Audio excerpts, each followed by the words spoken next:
Hey, what's happening, everyone? Ed Reiner here with your daily dose of mind stuff. I want to welcome you to day 58.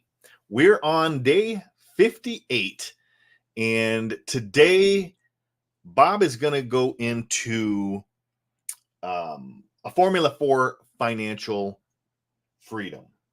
So, this is a longer segment, really good. And if you've ever struggled with the concept of financial freedom, or it just seems like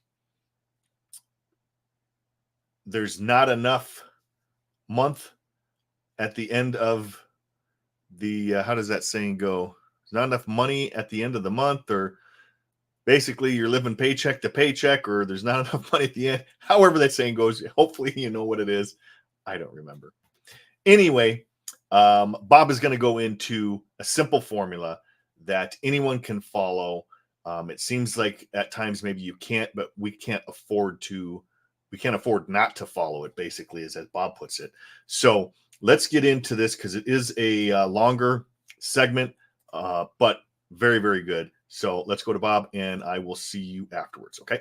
See you in a minute.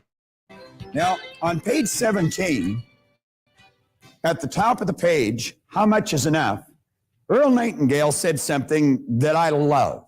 He said, most people think they want more money than they really do, and they settle for a lot less than they could get.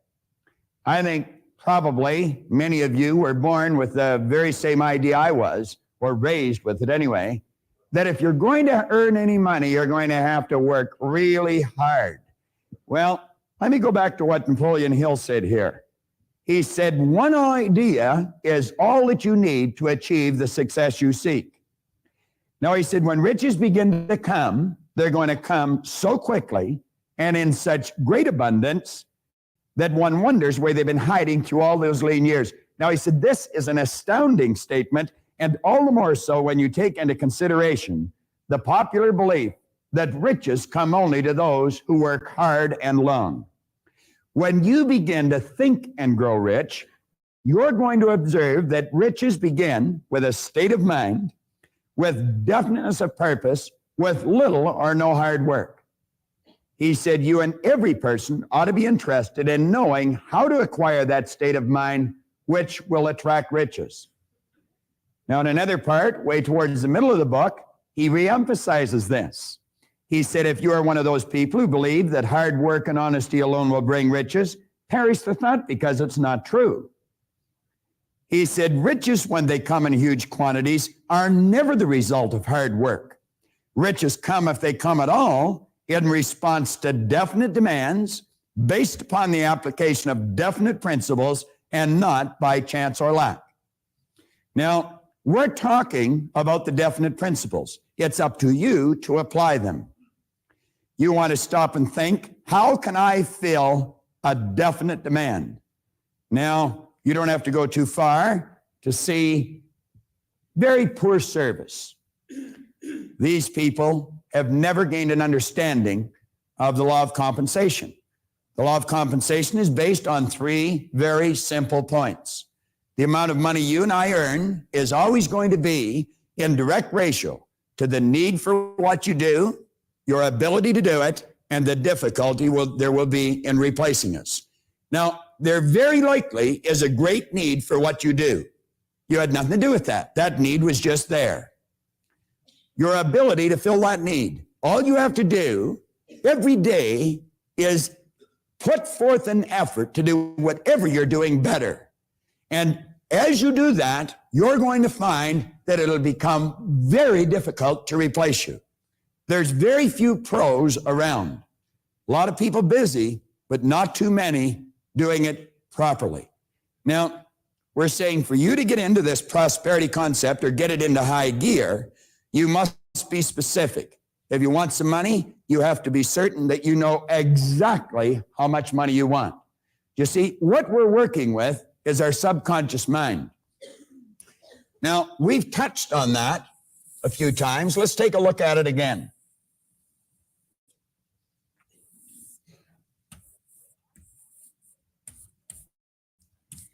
It's the ideas that have been programmed into our subconscious mind through repetition that is forming the conditioning that is there now.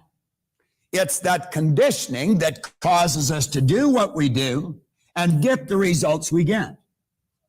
If there's poverty in this area or a lack of wealth, the problem is not in what we do. The problem is in what causes us to do it. You see, the action or the behavior is an effect. Now, this is what everyone works at changing. They're working at changing effects. If you want to change a result, it's absolutely essential that you go to the cause of the problem, the primary cause. And the cause of your financial situation right now is right in here in the subconscious mind.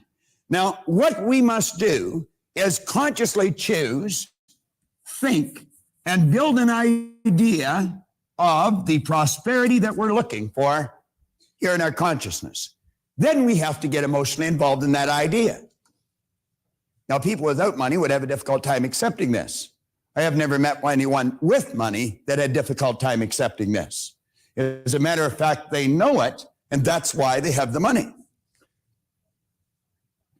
Now, you're working with your subconscious mind, and you have to know exactly how much you want.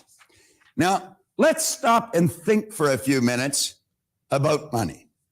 We live in one of the richest countries in the history of the world. There's absolutely no question about that. You can work productively all of your life. Let's say for 40, 45 years. And you know, it's a strange thing, but only 1 or 2 people out of 100 at the end of their commercial career are financially independent. And yet anyone can become financially independent. And the strange thing about it is you never have to earn a lot of money to become financially independent. Very, very few people earn a lot of money. There is 0.453% of the population that are earning $100,000 a year or more. Less than 0.5% earn $100,000 a year or more. Now, that's shocking to the average person's mind. Quite often in seminars, we'll ask different individuals, how many people do you think? What percentage of the population? I had a young lady the other day in a seminar down in Ottawa say about 1/3. Less than 0.5%. If you go back and take a look at the number of people that are earning between 50 and 100,000, you're going to find it's a ridiculously low number. There's only 4.5% earning in excess of $50,000 a year. The number that go between 25 and 50 is 53%. So when you're at those cocktail parties or the neighborhood barbecue, don't believe all the stories you're hearing. Because they ain't necessarily so. Now let's think of this.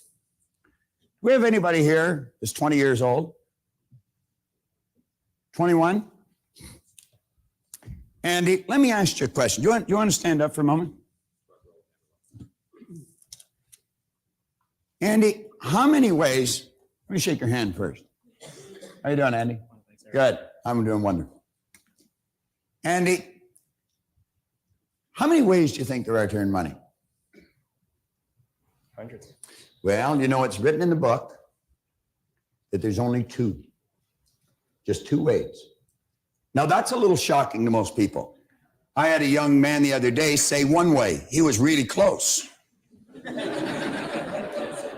There's 2 ways. One is people at work, and the other is money at work. They're the only 2 ways that you have to earn money. Do you work, Andy? Yes, I do. You do. Do you spend one of those each week? Very easily. Very easily. What we're looking at here is a $20 bill. Andy, when you get up this morning, did you sit on the side of the bed and think, I wonder if I'll get dressed today? No, I didn't. Just automatically got dressed, didn't you? Yes, I did. That's a habit. All right. That's something we do without giving any conscious thought to it. Andy, let's suppose you took one of these $20 bills and set it aside each week. Just fold it up and set it aside. And you did that for 50 weeks. You have 50 20s. How much money would you have? $1,000. $1,000. Now, Andy, if you did that for 50 weeks, you'd have probably formed the habit of doing it. Would you agree with that? Yes, I would. Habits are hard to break, aren't they? Yes, they are. And if you kept doing it every year for 40 years, how much would you have? $40,000. $40,000. That's right. That's if you just left it sitting there. However, if you found someone that really understood how to find gainful employment for that $20 bill, and you give it to them to put to work for you, then you've got two ways going for you. You're working, Andy, and so is your 20. Do you know at the end of 40 years, you wouldn't have 40,000, Andy. You know how much you'd have? No, I don't. What do you think you might have? Sir, a couple $100,000. A couple of $100,000. If they only found gainful employment at 10%, you'd have $450,000. Yet all you've ever done is set aside $20 a week. If they found gainful employment for it at 12%, Andy, you wouldn't have $450,000, you'd have $850,000. And if they found gainful employment for this $20 bill at 14%, and there's many people around that can help you do that today, you'd have $1,520,000, Andy. And all you've ever done is set aside $20 a week. And you'd have $1.5 million working for you. Now, there's less than 0.5% of the population of your country that are earning in excess of 100,000. If you never spent the 150 or the $1.5 million, if you just left it sitting there, Andy, do you know that it would earn for you between $150,000 and $200,000 a year? And you'd still have your $1.5 million. I would imagine you could probably get by on that for a while, couldn't you? If I had to. Thanks, Andy. And all Andy's ever done is set aside $20 a week. Do you know if Andy worked on chips at McDonald's and never got promoted, he could become a millionaire? So do you see, the classic error that most people make is if you want to be a millionaire, you have to earn a lot of money. And of course, that's not true. If you want to be a millionaire, you have to have a plan to be a millionaire. That's all you need. You just have to make up your mind you're going to become. How many of you would like to be millionaires? Be honest. Let me see a show of hands. Everybody's hands up. How about you? Would you like to be a millionaire? You know, you can. All you have to do is set aside one of those each week. Give it to someone who really understands money. Now, I would be the wrong guy to give it to. If you have any doubt about this, you just ask my wife. You see, John was mentioning his goal was to earn more money than his wife could spend. I set that goal quite a while ago, and my wife said she was up to the challenge. Why aren't there more people become millionaires? Do you think it's possibly because they're not in the habit of setting one of those aside? What would you say a habit was? We said a habit was an idea that was fixed here in our subconscious mind with respect to money. Now, if there's such a small number of people make it, they must have a habit in their subconscious mind with respect to money, but I would say it's a bad habit. But you know, through conscious choice, we can form a good habit. We can renew the mind. And you only have to discipline yourself for a very, very short period of time. Now, do you know there's many people that'll tell you they can't save any money because they're in debt. Well, if you want to use that as an excuse, go ahead. But in my books, it's a poor one. You can be in debt and still put money to work for you. As a matter of fact, if there's only two ways of earning money, it would be an excellent idea to get both ways working, especially if you're in debt. Now, take a look at page 18. If you find the task of getting your financial world in good order for this exciting journey is something that you're just not able to do, I would strongly suggest that you seek professional assistance. Now, this is something that all wealthy people do. Now, let's go back and take a look here again. John, in the last lesson, encouraged you to be very honest, take stock where you're at. I'm suggesting you decide exactly where you want to go or the star that you want to hit. Now, all we need to get from here to here is a plan and then follow it. You don't have to know exactly everything you have to do, but you have to go to someone who does. I mentioned earlier that many years ago, I earned in excess of $1 million in 1 year. Now, I'm going to tell you something that I'm not too proud of, but it's the truth. At the end of the year, I didn't have any money. I was one of those rich people that didn't have any money.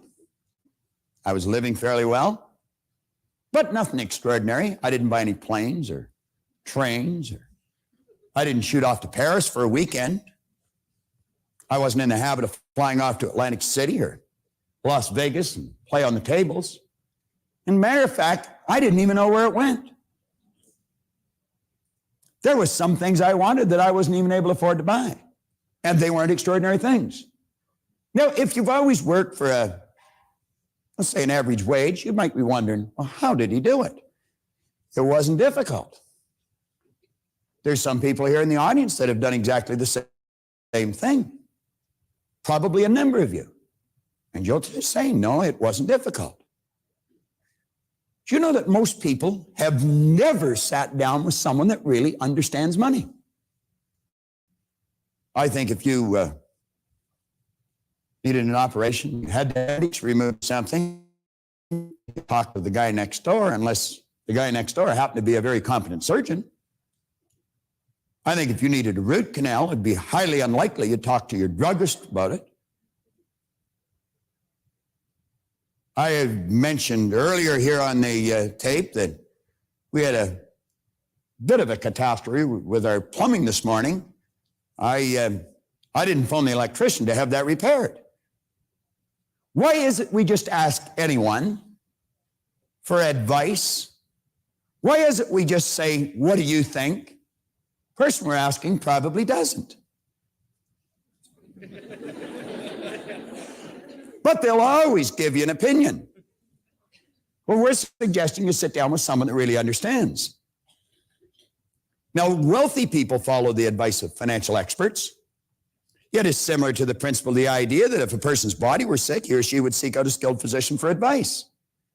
Moreover, you should also keep in mind that even healthy people, if they're wise, periodically go to a doctor for a checkup. You know, I went to a doctor for a checkup here just recently. There was nothing wrong with me. And my wife says go, so I went. You know, I do everything she tells me. And he was examining me, and I thought, wonder why he wanted to be a doctor. That I'd hate to do this. You see, I'm a salesperson, and I love to sell. I actually pity a person that's not. Now, I know there's a lot of people that love what they do, and they probably pity the salesperson, but that's the way I think. And so, of course, I was comparing what he did with selling. And I thought I'd much rather sell. But I still went for his advice, even though there was nothing wrong with me. Now, I want you to think about this. You don't have to be sick to get better. Come down to the middle of page 18. We say it's already been brought to your attention that very few people ever develop real expertise in the area of serious financial planning. They just don't do it. Therefore, we should seek out a competent financial counselor. Now, if you are not on the road to financial independence, this is probably why. There's 3 categories that people generally fall into. Number 1, they're in a deficit position. That means there's more going out than there is coming in. They're in debt. Number 2, they're in a break-even position. Everything that comes in goes back out. Number 3, they're in a surplus position. They have more coming in than what is going out. Now, you know, you could be in any one of those 3 positions, and it might still be wise to sit down with someone who really understands money. You know, that takes some studying. As a matter of fact, it takes a lot of studying.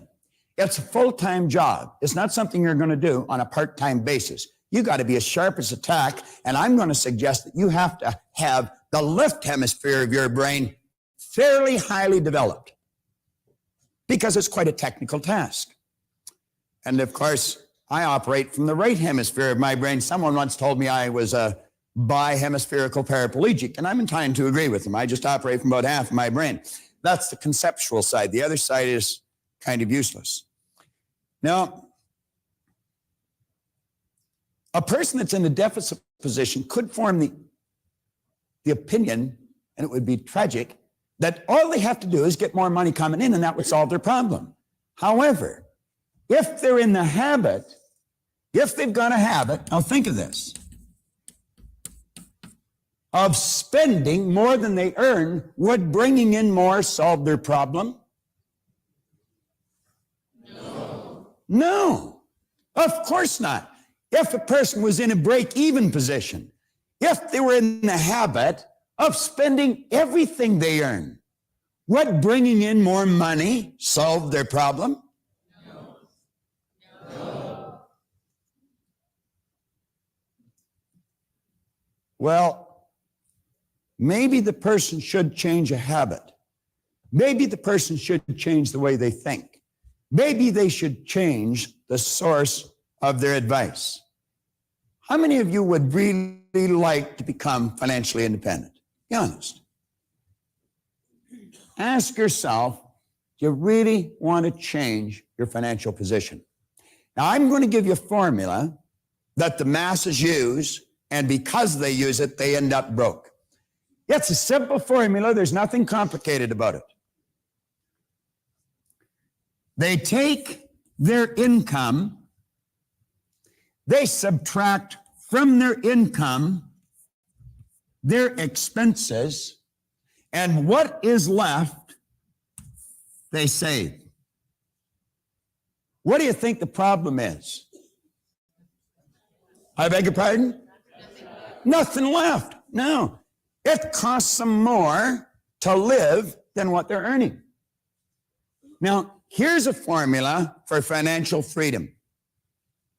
I like that better than financial independence because I'm going to tell you money will generate a respectable amount of freedom. How many of you'd like to go to Paris that have never been there? How many would like to go to Rio that has never been there? How many would like to go to Madrid and never been there? All you need is a few bucks.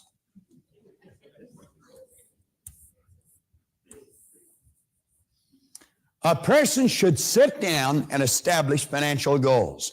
They should know exactly what they want to be worth a year from now, 5 years from now, 10 years from now. Without giving any thought of how they're going to get there, this is where I want to be. Then they should add to that their expenses.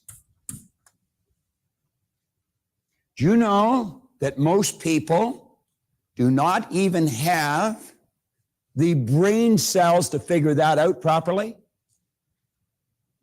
I might be able to, but it would probably take me a long time, and I would really be afraid that I would make a big error. This is something that has to be done by a pro. Most people are not able to even identify all the areas they spend money. Well, they may think they do, but they really don't. When they add those two together, that tells them what their income must be. Now, that doesn't change their income, but at least they've got a target to shoot at. Now, if you want to become financially independent, sit down and decide exactly what you want. Go to a real good financial counselor, a financial planner, and let them get involved in what they call a fact-finding mission. They've got forms, they've got that little chip now. I mean, there's so many ways that they can do it. Let them figure out what it costs you to live. And then you're going to know how much you have to earn. Now, here's how we change it. I want you to take the back of that little card that you've got. Take the back of that little buff card.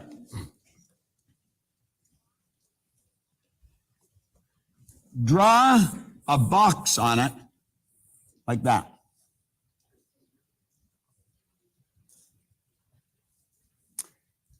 Now, if you're sitting in your den, in your family room, maybe out in the backyard, go and get a pad and a paper. Just turn this off until you get it, and then put that box on. Now take and draw a line right down the center.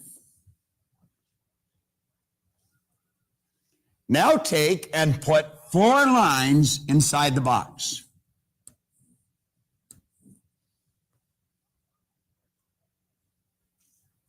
Now above the first set of boxes, write an M. Above the last one, put an F. Put a T beside the M and a T beside the F. Put a W in the center.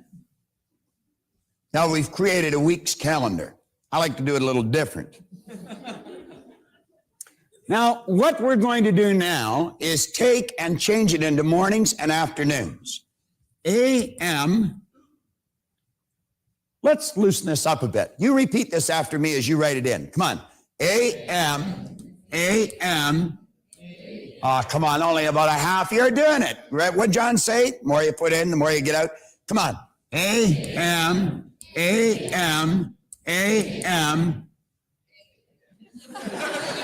No, you see, I started ahead of you, so I'm usually a millisecond ahead of the mass. All right. Now, let's take the other boxes and put in PM. Come on. PM, PM, PM, PM, PM. There, we all finish the same time. You learn quick. All right. Now, let's stop and look at what the average person does. They go out and they work Monday morning, Monday afternoon, Tuesday morning, Tuesday afternoon, Wednesday morning, Wednesday afternoon, Thursday morning, Thursday afternoon, Friday morning, Friday afternoon, and they earn, let's say, $35,000 a year, and they give it all to someone else. Every cent of it. They give it to the mortgage company, they give it to the grocery store company, they give it to the leasing company, they give it to the gas station company, they give it to the dry cleaning company. They give it all away. It was their money. They worked for it, they earned it, and they didn't even keep any of it. Do you know the ancient Babylonians go way, way back? They knew exactly how to become financially independent. They were a very, very, very wealthy race of people. They said that a part of all you earn is yours to keep. And what you should do is take the first part you earn. That's yours. Now, you're going to find people say, but I couldn't afford to do that. Oh, the truth is, you can't afford not to do that. Because you see, the latter years of your life, what should actually be the worst, may very well turn, or the best, may very well turn out to be the worst. Andy, $1.5 million, and all you've ever done is set aside $20 a week. Is that correct? Have you any idea, Andy, what you would be worth in a relatively short period of time if you did that? If you just said, I'm going to take what I earn between 8 a.m. and noon on Monday, and I am going to pay me that. Anyone that is prepared to make that kind of a commitment, I can assure you, can become financially independent in a relatively short period of time. Now, for many years, I traveled with John all over the place, all over the country. We would work up 200 cities in a year. And we were working with all kinds of financial institutions. And you know what really puzzled me? These people were working around money all the time, but they didn't understand it. Most of them didn't even have very much of it. It's like Bernard Baruch one time said. He said it puzzled him. People on Wall Street worked around money all their life, and yet they didn't understand it. They thought they were excited because they were earning money. The truth is they were earning the money because they got excited. There's a story of Pat and John in the Born Rich book. Pat and John are friends of mine. Here about 6 years ago, 5 years ago, 6 years ago, I guess, just around this time of year, it was around the beginning of November, we got together and we sat down in the Prince Hotel. It was obvious to me that they were not a very happy couple, and they weren't. And it was obvious why. They had never sat down and taken one of these gold cards and written on it what they wanted. They were locked in that particular morning to a very negative polarity. I was locked into a very positive one. I was not about to move. And I said to them, John, what's something you really want? He thought I was being ridiculous, and he says, Pat and I'd like to have our own house. I said, then go and get it. Well, he said, we can't. Well, I said, why not? Well, he said, we haven't got any money. I said, John, you don't need any money. Now, some of you would think that's sort of a ridiculous statement. They certainly did. They said, what do you mean we don't need any money? And I said, well, you haven't made a decision to buy the house. What do you need the money for? And you know, that's why most people never make a decision to live the way they want to live, because they haven't got the money. Then the truth is they don't need the money until they make the decision to do whatever they're going to do. I said, you want to be in the house before Christmas? I took the calendar, and right across the 18th of December, I said, moving. Now, I said, you just think of how to get that house, not why you can't. I said, I'd be a poor guy to talk to from this point on because I don't have a real spectacular record in the area of real estate. But I said, I know a lady that does. She worked at Harvey Callis Real Estate just up around the corner from the Prince Hotel in Toronto. Her name is Natalie Kopman, Natalie Wasserman now. I was just at Natalie's wedding last week. I said, Natalie, I got a couple of live ones over here for you. They want to buy a house and they haven't got any money. And I remember her saying, oh, great. But at any rate, she came around and I said, Natalie, John and Pat have an image in here of the kind of house they want. I want you to listen carefully to them until you get the image in your mind of the kind of house they want. Go out and find it and come back and tell them how much they need to put down on that house. And I said, it'll probably turn out to be an awful lot less than what they thought. They thought it cost lots of money. They didn't know how much lots was. The very day that I had marked on their calendar, the 18th of December, they moved in to number 7 Bard's Walkway in Willowdale, Ontario. They lived in that house for a couple of years, and they sold it for a handsome profit. And the lady that bought the house is here today. Stand up for a minute, Vera. Vera Kozel bought that house. Is that correct, Vera? Yes. Thank you, Vera. Vera lived in it for some time, and she sold it for a respectable profit. Now, I'm only going back 5, 6 years. The lady that bought it lived in it for a while, and on the 15th of September, my own son and his wife bought it. That's right. Is that right, Leslie? Brian, stand up for a minute. Am I right or wrong? Now, how old are you, Leslie? 23. Brian? 26. 26. I keep forgetting. All right. Reminds me how old I am. Here he is, 26 years old. Where did I say I was when I was 26? I didn't even know the war was over. I didn't. But I never had very good information running around my head. You see, that's not the first house they've bought. That's the second house they've bought. They've got the first one rented, and now they're living in the second one. And yet they're only 26 and 23. You telling me you can't make it? Here's a kid here from Burlington, Canada. The Barry Banner Advance. Little town just north of Toronto. City, not a little town at all. Overcome procrastination, earn $1 million. Earning $1 million before the age of 30 is passé. Tim Krochuk told Barry North Collegiate students how to earn it before they're 20. All you need is a winning attitude and the ability to overcome procrastination and intimidation. A 19-year-old student from Burlington, Ontario. It's a combination which has earned him a net worth of $1.5 million. An audible gasp escaped from the audience of more than 75 students at North when Krochuk revealed what he was worth. He said, there's no trick to having a winning attitude.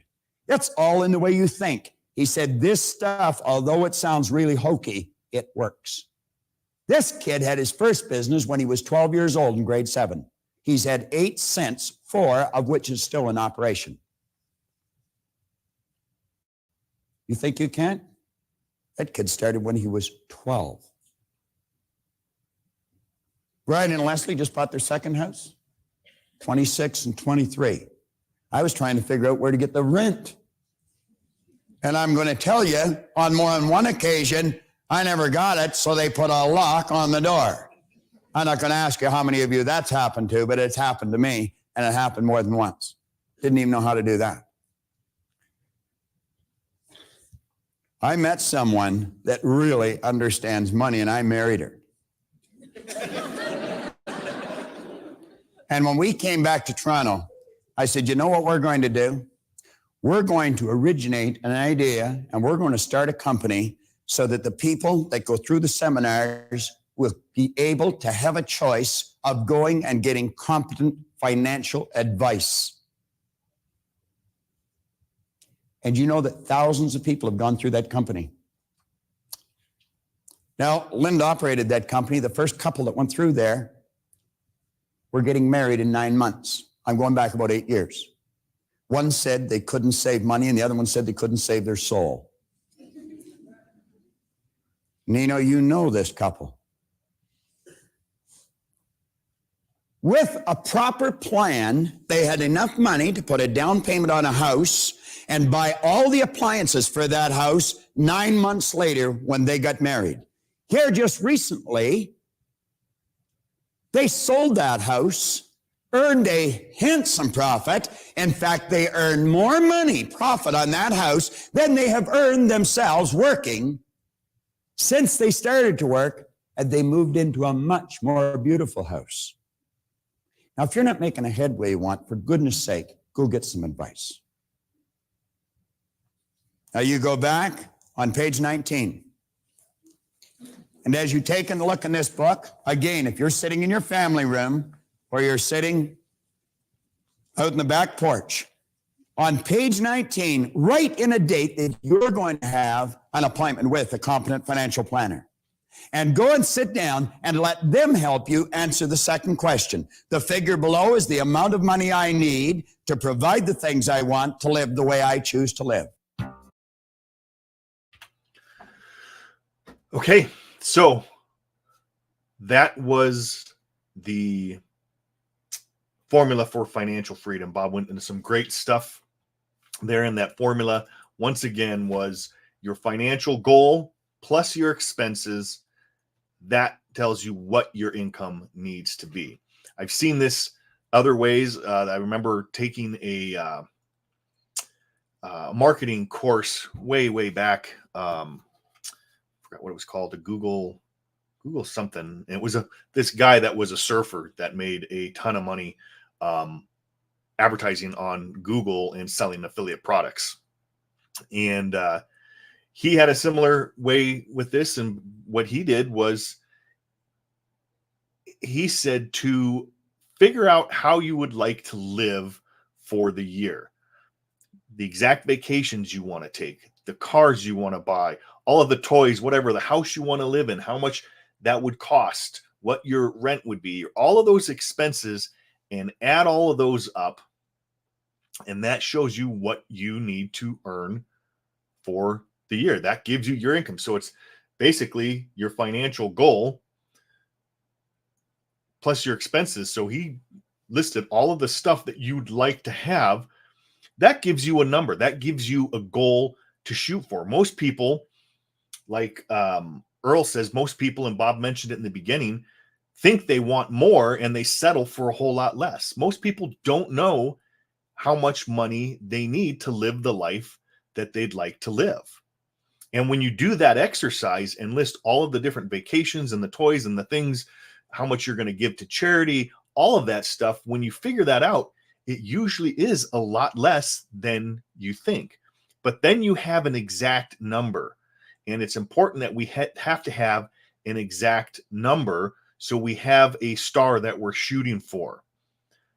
We've mentioned before, and I'm not sure if Bob mentions it in Born Rich or not, but the two things you need to know for success, for reaching your goals, for whatever it is in life, is you need to know where you are and you need to know where you're going. We have to have a star that we're shooting at. Otherwise, it's like playing football without any goal lines. What would be the purpose? Or running a race without a finish line. You're just running. We have to have an exact goal that we're going for. And then we take that, we build that in the conscious mind. And we get emotionally involved in having that as if it's already happened into the subconscious. And the way that that creates the feelings down here into the subconscious is going to create the behavior and the actions, which then are going to produce results. And if you saw when Bob put on the drawing there, most people are looking at the actions as what is causing their results. So they look at changing those actions, and that's not what's going to change. It's in here, the subconscious. It's the behavior. It's the conditioning that's causing that. That's causing the actions. This feeling sets up the vibration of the body. The body is what acts based on those vibrations. Everybody is looking, see, hear, smell, taste, touch, using their senses, looking at their outside world, at the results that they're getting.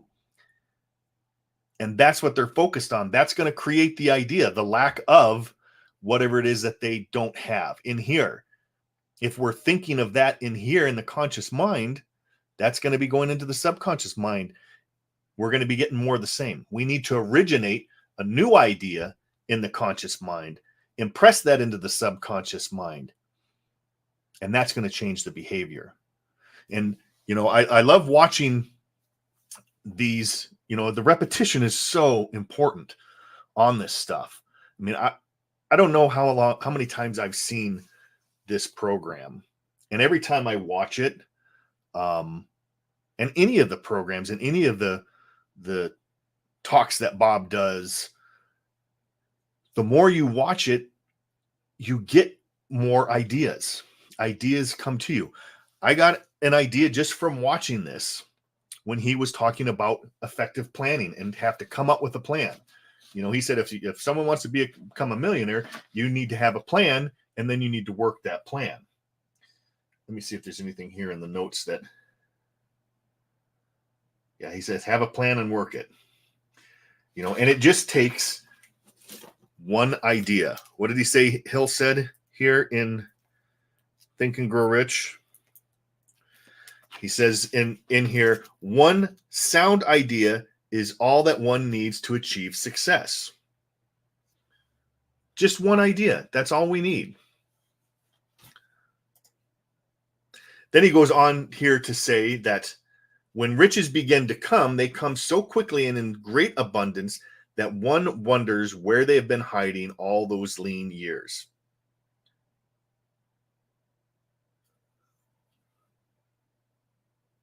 He says riches begin with a state of mind, definite purpose, and with little or no hard work. Once we create that idea and that state of mind, it's automatically going to change the conditioning.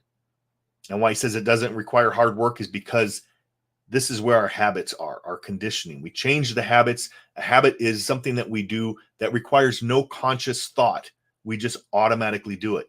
We get to the point where we can take that idea that we have and we put it into the subconscious mind to where it becomes a habit. We're just automatically going to be doing it.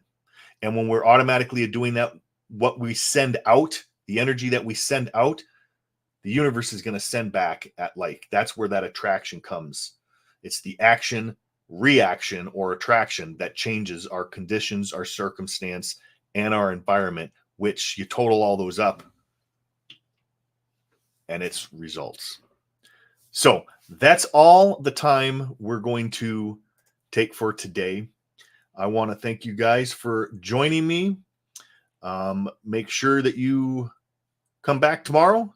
We'll be moving on. Tomorrow, we're going to go into a really, really key concept called the image maker. And I talked about this a week or two ago.